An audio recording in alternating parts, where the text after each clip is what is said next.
I'm just going to share with you some of the fun I've had. My first bunny hunt was in Elmira in 1979, and I've been enjoying it ever since. It's one facet of ham radio that I like.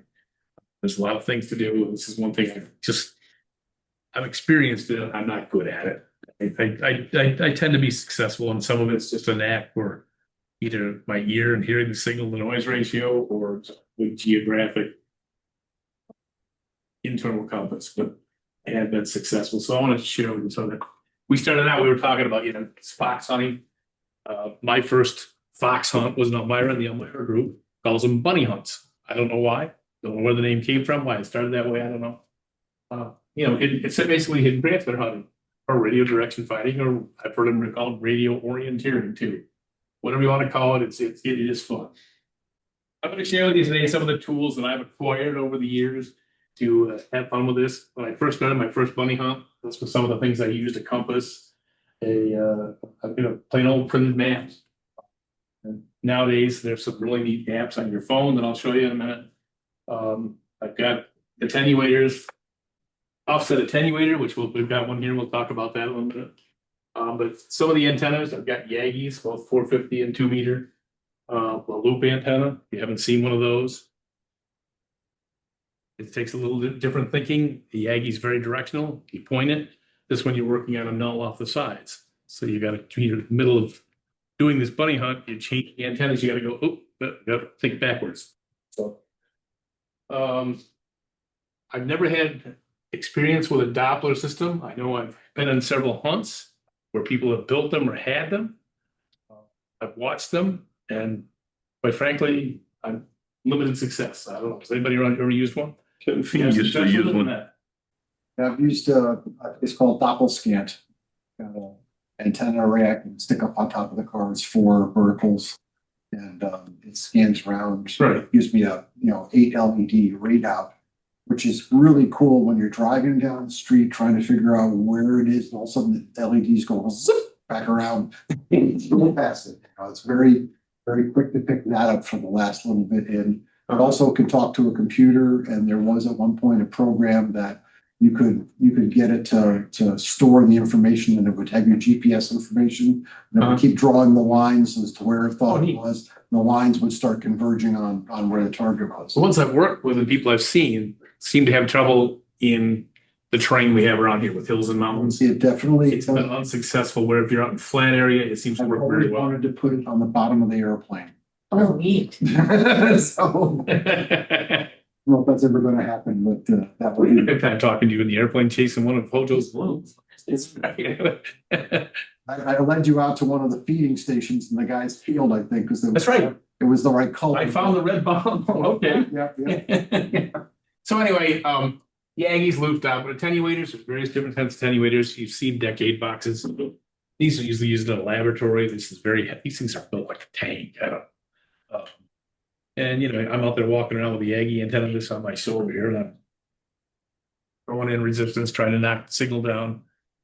You can put it in series and drive it even more, but it gets to the point that you're in so much RF saturation on the front of the receiver that it doesn't work. Then it's time to switch over to the offset attenuator. We'll get into that in a minute. Sniffers, people use grid dip meters and things like that. And the signal strength just run around with an antenna, block it with their body and say, okay, it's that way. I've never used that, never had much success with it, but I have hunted with people that have used it. We had somebody who won a hunt one time doing that, just using an HT in his body. Grid dip meter? No, just an HT. Just an HT, really? That's all we had. That's pretty incredible. Yep. Red pan works good too. Yep. Red pan works good too. Does it? Yeah. Put your HT in a red pan and use that as your. Yeah, sure. Want to shield it one way? Yeah, why not? Try it. Yeah, it works. Yeah. Paper maps. Paper maps. Take a ruler, draw a line, get in the car, drive like hell, get another reading, make another line on the map, drive like hell. It gets there. But I found a couple of apps on the phone that have made it a whole lot easier than that. Like I said, we're into map apps and compass GPS. You want to laugh when you're talking about Doppler being able to drive down the road. 1980, I built this. If you can envision this, this is hanging off the side of the car on the passenger side. back in the days, this was built for when the cars had gutters. When the cars had gutters, this clamped down the gutters of the car. And my assistant, the bunny hunting partner, N3AQ from Elmira, would hang his arm out and take that steering wheel and spin that Yagi around while we're driving down the road. So we're going down Route 17. He's spinning that antenna, trying to find which direction it was, watching the meter. So this is before, Doppler or anything else. It's just plain old spin the steering wheel. And it limited success. Let's put it that way. Nowadays, I find it easier to get out of the truck, grab the Yagi out of the back end, move it around, put it back in the truck. But this was an old, I've still got it up in the bar. That's why I took these pictures just yesterday. It's still there. Doesn't get used anymore. They don't have gutters on cars anymore. We talked about apps. These are pretty neat. This app right here was a tremendous app. It was written by W6EI, Bob Hanucci out of California. It's no longer available because the Apple and Google Maps had a little bit of a row, couldn't get along, and he couldn't afford to pay for all the royalties and everything for the app to have it. But while it was running, and I did some beta testing for him, it was a fantastic app. You load it on your phone, you go out, take your Yagi, get a reading, point your phone that way, push the button. It draws a line on Google Maps from there to eternity. You go down 10 miles on the road, perpendicular or something else, you get another reading, point your phone, push the button, shows you where they cross. There it is. Go do it a third time, shows you where they cross. Then it draws a circle and gives you a probability of where in that area you think it is. It really was very good. No longer available. This is one I've used now. It's called Orienting Compass and Map. It works similar, but it won't draw the line for you on the map. So you can still point it from your house by house and driving to Lansing or wherever, that direction. Gives you mileage about how far away it is. But it won't, so you got to know where you're driving to. You got to say, okay, I'm going to the airport. I know how to get there. It won't put it on the map for you, but it works pretty well. This is kind of neat, but I haven't found a good use for it. It will take pins that you can put on the map. At the same time, with a camera on your phone, will show you what you're looking at. So if you say, okay, my reading and my bearing is that direction, I'm pointing it, okay, it's right there. So you can do that. These are all apps that you got on the phone. Getting started, bunny hunts, or we'll call them bunny hunts, fox hunts, whatever. In Elmira, we always start at the same location. I don't know, it's just a minute, whoever organizes sets it up. We always start at the same location on off of Grand Central Avenue and Forsyth, in the Kmart parking lot. And it made it fair because everybody's starting at the same spot. But the disadvantage was everybody's scattering, taking off, and doing different things. Other people start wherever you are. Well, if you're on that end of the county and you're on this end of the county, and the bunny happens to be on this end of the county, right around the corner from where you happen to live, just by chance, your odds you're going to win are a whole lot better than the guy on the other side of the county. So there's a discussion as to whether it's fair or not. I don't know. You want to make sure you're in publicly accessible places. If you want to be on private property, things like that. If you're hiding, you're part of the hunt, make sure you're in a park or public land, someplace for easy access. We have done some crazy things that I'm going to share with them here in a minute. When you start out, you may not hear the fox initially. He comes on the air at 2 o'clock. Don't hear anything. You may not be able to. He's purposely running low power, or maybe he's far enough away that you can't hear him. Now you've got to say, okay, what am I going to do? What's my strategy? Me, I would head for a hilltop. I'd find an elevation where I should get up a little higher, where I'm more likely to be able to hear him. Then I get my first reading, and then I go, okay, I'm going that direction. There. You know what? Get the top there. What sunscreen? I think this is. Anyway, direction. Obviously, techniques. Yeah, I got thanks. Perfect. That's good. I use a directional Yagi and kind of when I'm starting.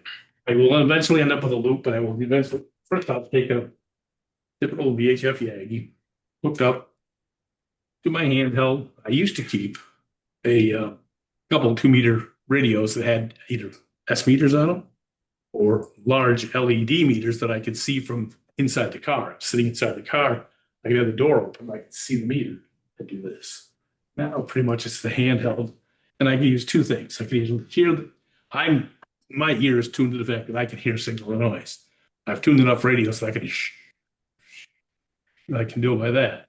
You can watch the meter if you want to. But first thing out of the gate, another thing I've always done, I've invested in a lot of this RG170 coax. It's small, light stuff. It's easy to handle, and it doesn't clear up the effector on the stuff. First thing out of the car, get your first reading, throw it back in the car, find it on the map, keep going. You gotta be vertically or horizontally polarized. Well, most of the mobiles, most of the hiders are using verticals, mobile antennas, but you want the additional attenuation, then 90 degrees. Helps. Triangulation, like I said, we plotted on a map of different or perpendicular sites because you're looking for a cross. Signal strength, use the radio S meter, as I said. Signal noise, use your ear. Or use the meter, whichever works good for you. Passive attenuation boxes like these. Put that's in the line between you and your coax. You can start knocking the signal and watch the signal come down to get it on a management thing. You'll reach a point that these can do nothing for you. We've got to do something different. What else? Like I said, closing in front and overloaded. And then you've got to just be good at navigation. You could driving, knowing where you're going on a road map, not going wrong way, one-way streets or something like that. This one says, trust your equipment. You can't read it, but it says, trust your equipment, don't assume anything. And this, I'm using this as an example. And this is something that I did, a stupid mistake that I made. And this is where I learned. The first line here you see, this was a hidden transmitter on Elmira 2 or 3 years ago. The first line you see was my first bearing from downtown Elmira down to Maple Avenue in south, Elmira towards Wellsville. My first reading, I came down Maple Avenue. I said, okay, I'm going to be getting pretty close to maybe I take a second reading. So I pulled over here in this little dirt area because it's off the road. Took my second reading, it says it's that way. Very strong signal. Oh, trying to knock it out with this, trying to knock it out that. When I noticed that direction, I made the assumption this is a busy restaurant. This is the Maple Avenue Dairy. They're having breakfast on Saturday morning. The parking lot's full. Yeah, I don't want to be in the parking lot. You want that? So what did I do? Through my line. This went up towards Comfort Hill, south of Elmira. Got my car down Maple Avenue, and I'm down here. I could have walked across the street and found him within 2 minutes.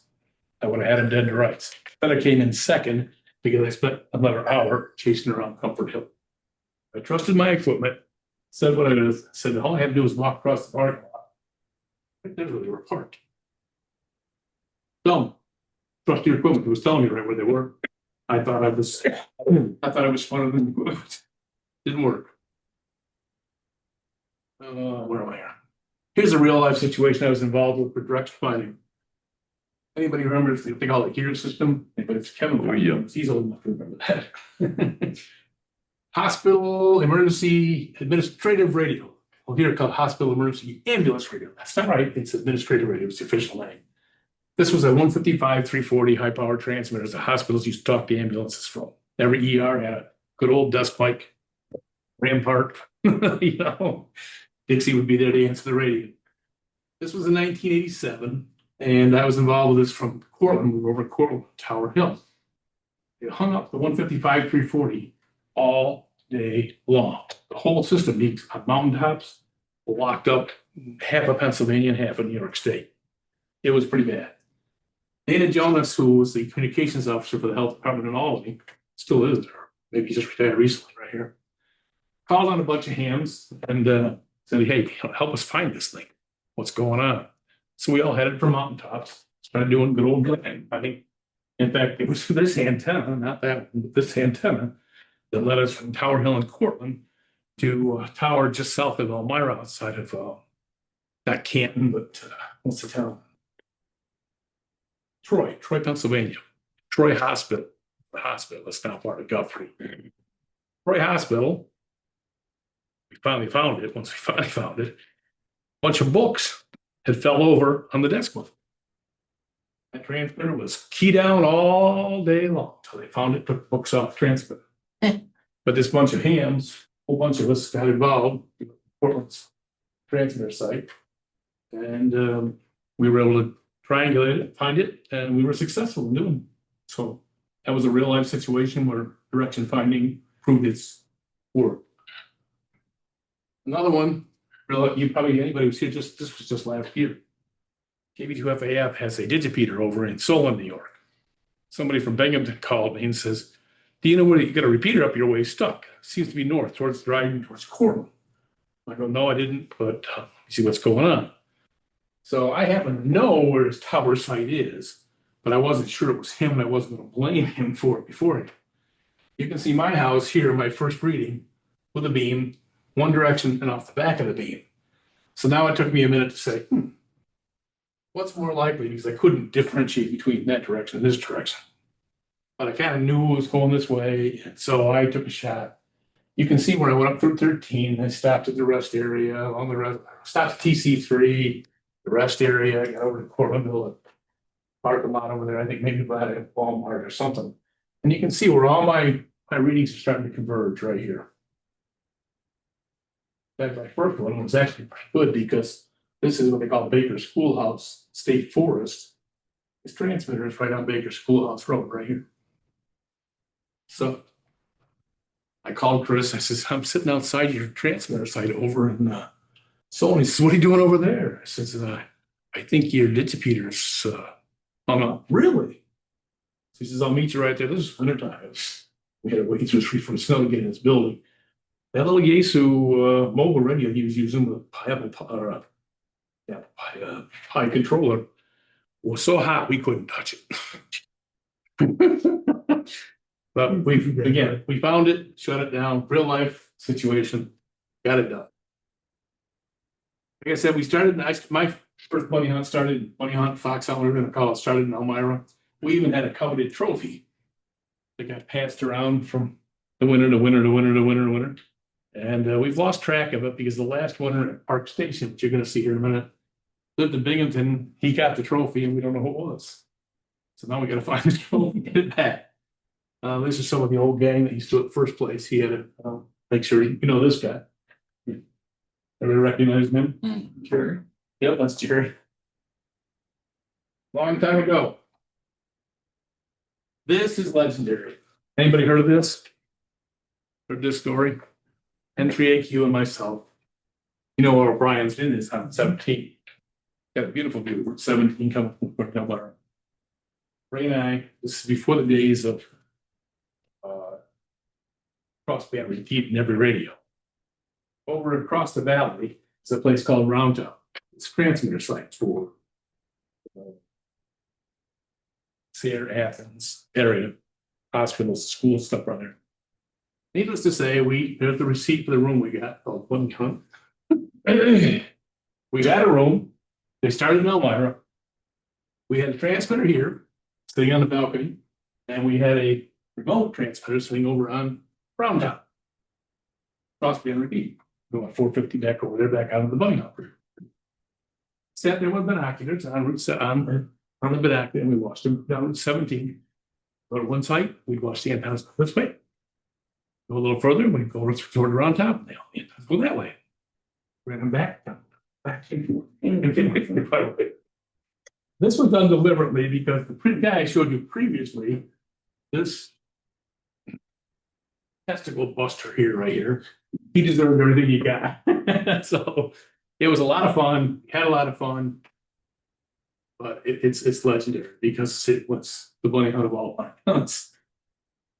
This was one of the setup we had in Park Station. That was the most recent one we've done down there. That was primarily, like I said, that's where we lost the trophy. I don't know who won. We don't know where it went.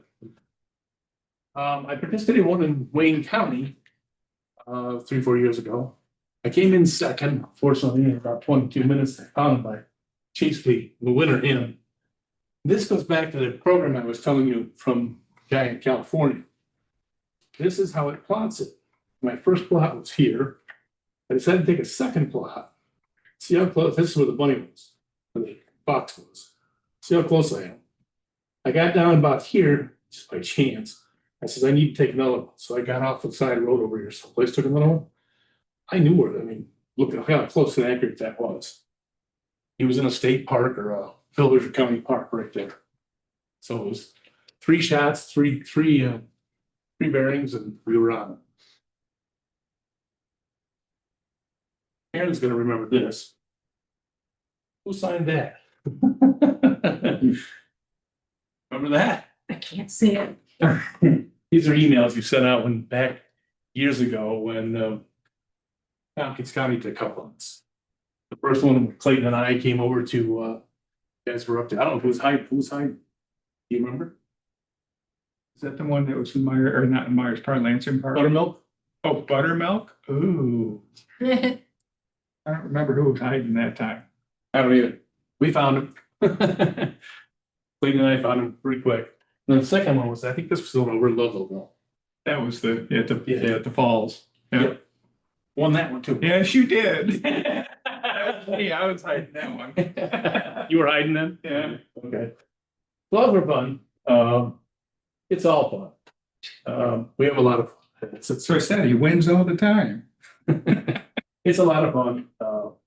You want to go back in history, my first, I had a little Volkswagen. A friend of mine thought I had to have a QSL card. My little Volkswagen had all kinds of antennas on the back of it. And that's what his little depiction was. Can you become a millionaire in ham radio? Sure, if you start as a billionaire.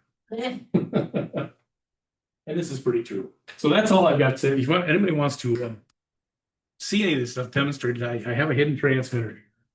This little transmitter transmits on 146.565. You can play with the. Everybody understand how an offset attenuator works? Okay, some of the guys probably know better than I do. You got a little local oscillator here, and you inject a 4 megahertz signal into it, and it creates, with the incoming frequency of the bunny hunt, it creates either a sum or a difference frequency. So you tune your radio to the one of the sum or differences, the sum at 4 megahertz high from what you're doing. And what that allows you to do then is to really, by inserting with the potentiometer, the oscillator into the mix, you can really attenuate the signal coming from the Fox hunt down to little to nothing. And ideally, if ideally, you should be able to take this, put it down there, this transmitter, and almost walk right up to it and still null it out. Well, we could try it if you want to try it. I did not. I meant to hide this somewhere out in the parking lot.